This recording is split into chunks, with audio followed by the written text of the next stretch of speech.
హిందువులము అనేటటువంటి ఒక వేదిక మీదకి ఎట్లా రావడం సాధ్యమవుతుంది? అంటే ఒకవైపు నుంచి మీరు హిందూ మతంలోకి వచ్చిన హిందూ మతంలో ఉన్నాం అందరూ, హిందూ మతంలో ఉన్న శూద్రులను అతి శూద్రులను పూజారులు కాకుండా చేస్తారు, మత స్వేచ్ఛ లేకుండా చేస్తారు, వీళ్ళను సమాజంలోకి రానివ్వరు, గుళ్ళలోకి రానివ్వరు. మరొక పక్క మనం అందరం హిందువులమే, మనం అందరం సమానమే అనేటటువంటి మాట ఎంత సత్యదూరమైనటువంటి విషయం అనేటటువంటిది ఈనాడు సమాజం గుర్తించాల్సిన అవసరం. దాన్నే మందకృష్ణ గారు మరో రూపంలో చెప్పాడు.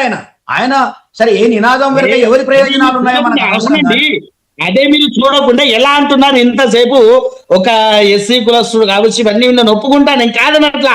కాకపోతే ఒకటేంటి అని అంటే మంచిర్యాలలో గోదావరి నది ఒడ్డున్నటువంటి శివాలయంలో ఉన్న అర్చకుడు ఎస్సీనే, ఇంకొన్ని ప్రాంతాల్లో ప్రధాన దేవాలయాలలో కూడా ఉన్నటువంటి ఒక అర్చకుడు ఎస్సీగానే ఉన్నాడు. మేమేం ఆపలేదే, మేమే చెయ్యాలి అని చెప్పేసి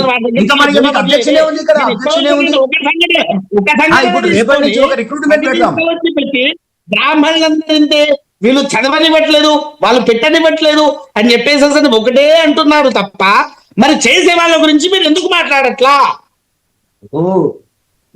నేను ఏమంటున్నా అంటే సరే మీరు ఎక్కడెక్కడ చేస్తున్నారో ఏం చేస్తున్నారో అది సమాజానికి తెలుసు, ఏ మేరకు చేస్తున్నారో ఎంత పర్సెంట్ ఉన్నారో సమాజానికి తెలుసు. నిన్నటికి నిన్న నాగర్ కర్నూలులో వర్గాల్లో అర్చకత్వంలో ఉన్నారు, వాళ్ళని ముందుకు పెట్టట్లా దాన్ని తీసుకొని ముందు పెడుతున్నారు, ముందు పెట్టేసి కథను పెట్టేస్తున్నారు. మరి వాటిని మీరు ముందు ఎందుకు తీసుకొని రావట్లా? జరిగిన ఒక్క సంఘటన ఎందుకు పెట్టుకుంటున్నారు? నేనేమంటున్నా అంటే మీరు చేస్తున్న మాట నిజమే కావచ్చు కానీ ఆ పర్సెంటేజ్ ఎంత ఉంది, ఏ రూపంలో చేస్తున్నారు, ఏ కారణాల వల్ల చేసిరు వాళ్ళని అనేది ఒక పాయింట్. ఒక్క నిమిషం ఇద్దరు ప్లీజ్. కృష్ణ మీరు ఆగండి ఒక్క నిమిషం, గెట్ బ్యాక్ టు మీ దగ్గరికి వస్తాను. సురేష్ గారు, సో ఇందాక నిశాంత్ శర్మ గారు మాట్లాడుతూ అబ్జెక్షన్ ఏం చెప్పలేదు కదా, అబ్జెక్షన్ చెప్పమని అంటున్నారు. చెప్పమంటూనే ఆయన కొన్ని లెక్కలు వేస్తుంటే కృష్ణ గారు ఏం క్వశ్చన్ చేస్తున్నారంటే ఎన్ని స్థానాల్లో చేస్తున్నారు, ఎక్కడెక్కడ చేస్తున్నారు, వాళ్ళ శాతం ఎంత, మీ శాతం ఎంత అని కూడా తెలిసిన రకంగా ఆయన మాట్లాడుతున్నారు. సో ఇప్పుడు అంటే ఇక్కడ వాళ్ళు పూజ చేయడానికి అంగీకరిస్తారా, అర్చకత్వం చేయడానికి అంగీకరిస్తారా? ఒక్క నిమిషం నిశాంత్ శర్మ గారు, ఒక్క నిమిషం మీరు హోల్డ్ లో ఉండండి. సురేష్ గారు మాట్లాడుతున్నారు, సురేష్ గారు మాట్లాడిన తర్వాత మీ దగ్గరికి వస్తాను. ఒకటండి, మన భారతదేశంలో మనకి సనాతన ధర్మంలో కొన్ని నియమాలు ఉన్నాయి, సనాతన ధర్మంలో కొన్ని వాల్యూస్ ఉన్నాయి. మనకి ప్రపంచంలోనే ఏం జరుగుతుంది అంటే గనక మనకి వేద పాఠశాలలని కొన్ని ఉంటాయి. ఆలయంలోకి అత్యుత్సవం చేసే ముందు వేద పాఠశాలలో అభ్యర్థులుగా మనము పాఠాలు నేర్చుకోవాల్సి వస్తుంది, కొన్ని మంత్రాలు ఉచ్చారణ చేయవలసి వస్తుంది, దానికి కొన్ని నియమాలు ఉంటాయి. ఇది కులము మతానికి అతీతం కాదు, ఎవరైనా ఏ వర్గం వారైనా నేర్చుకునే విధంగా మనకి వేద పాఠశాలలు 7,200 ఉన్నాయి. దాని పై చిలుకు సభ పాఠశాల కూడా ఆరంభమైనాయి మన భారతదేశంలో. ఎవరైనా సరే విద్య నేర్చుకోవాలనుకున్న వారు సుసంపన్నంగా సుసువదనంగా బహువిధనంగా కూడా అక్కడికి వచ్చి విద్య బుద్ధులు నేర్చుకోవచ్చు.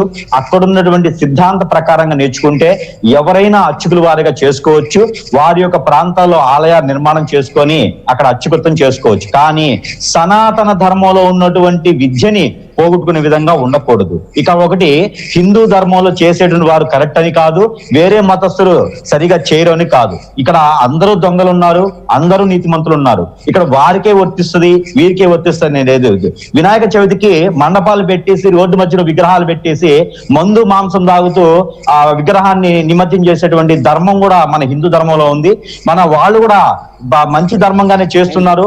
రాములవారి ఆలయంలో కావచ్చు, కృష్ణాలయంలో కావచ్చు, ఎవరైనా రావచ్చు. ఇక్కడ హిందువులు ఒకటే దానికి సరిపడవాడతారు, వేరే వర్గాల వారు సరిపడరు అనేది ఏం లేదు. ఇక్కడ వర్గానికి సంబంధించినటువంటి విషయం కాదు. దేవుడు అందరి వాడు, అందరి మనసుల్లో ఉన్నవాడు, ఎదుటి వాళ్ళనే దేవుడు అని కొలిసేటువంటి. ఇందాక కృష్ణ గారు ఒక మంచి పాయింట్ లేపారు. ఏమన్నారంటే ప్రధాన ఆలయాల్లో ఒక్క నిమిషం కృష్ణ, బ్రాహ్మణత్వంగా తీసుకున్న వారు లేకపోతే అర్చకత్వం ఆలయాలు చేస్తారు. ఉదాహరణకి రాముడు ఆలయంలో, కృష్ణుడు ఆలయంలో, లేకపోతే ఆంజనేయ స్వామి ఆలయంలో, రకరకాల ఆలయాల్లో వాళ్ళు పూజలు చేస్తున్నారు, వాళ్ళు అక్కడ అర్చకత్వం చేస్తున్నారు. కింది స్థాయి ఆలయాలకు వారు రారు, పై స్థాయి ఆలయాలకి వీళ్ళు వేరరు, అది జరగదు, కొన్ని రోజులుగా వస్తుందని అంటున్నారు. సో ఇదే అర్చకత్వం అక్కడ పనిచేయడం మరి ఒక మైసమ్మ ఆలయంలో, ఒక పోచమ్మ ఆలయంలో చేస్తున్నారు కదండి. ఆలయాల్లో ఈ అర్చకత్వం పనిచేయాలా?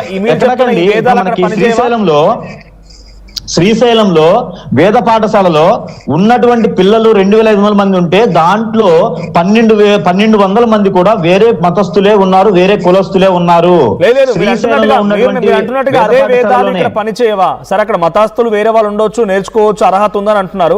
సో అర్హత ఉందా లేదా అనే విషయంపై మాట్లాడదాం. బట్ మీరు చెప్తున్న వేదాలు మీరే పూజారులుగా ఉన్నా, లేకపోతే మీరే బ్రాహ్మణత్వం చేస్తున్నా, అర్చకత్వం చేస్తున్నా, ఈ ఆలయాలకు పనిచేయవు, పోచమ్మ ఆలయానికో మైసమ్మ ఆలయానికో అంటున్నారు, అర్చకత్వాలు అంటున్నారు. మనోజ్ గారు ఒక్క నిమిషం అండి. పూజారులు అంటున్నారు, అర్చకులు అంటున్నారు. ఈ కులస్తుని ఆ కులస్తుడు వివాహం చేసుకున్నందుకు, ఆ కులస్తుని ఈ అమ్మాయి వివాహం చేసుకున్నందుకు ఎందుకు చంపేస్తున్నారండి? అది వేరే డిబేట్. మళ్ళీ మీరు కులాలకు సంబంధించి మాట్లాడితే కొంతమంది పర్టికులర్ గా ఉన్న వాళ్ళకి వేరే డిబేట్, అది వేరే డిబేట్. మనం మాట్లాడదాం. డెఫినెట్ గా మీరు సిద్ధంగా ఉన్నారంటే ఇక్కడ ఎస్సీ ఎస్టీ అన్ని రకాలుగా పూజింపజేయాలి, అన్ని రకాలుగా చూడాలి అంటున్నప్పుడు కుల వ్యవస్థను ఎందుకు తీసుకొని అన్నప్పుడు ఇది కూడా మన పూర్వకాలంలో ఒకటండి ఇక్కడ ఎవరు మాట్లాడుతున్నారో తెలియట్లేదు నాకు. మన పూర్వకాలంలో మతాలు అనేటివి లేవు. అక్కడ వర్ణం పరంగా, వృత్తి పరంగా ఎంచుకున్నవే మతాలు. మతాలు అనేది మనకి ఎప్పుడు కూడా లేదు. హిందూ సాంప్రదాయంలో మతాలనే వ్యవస్థ, కుల వ్యవస్థ అనేది లేదు, ప్రస్తావన లేదు. ఏ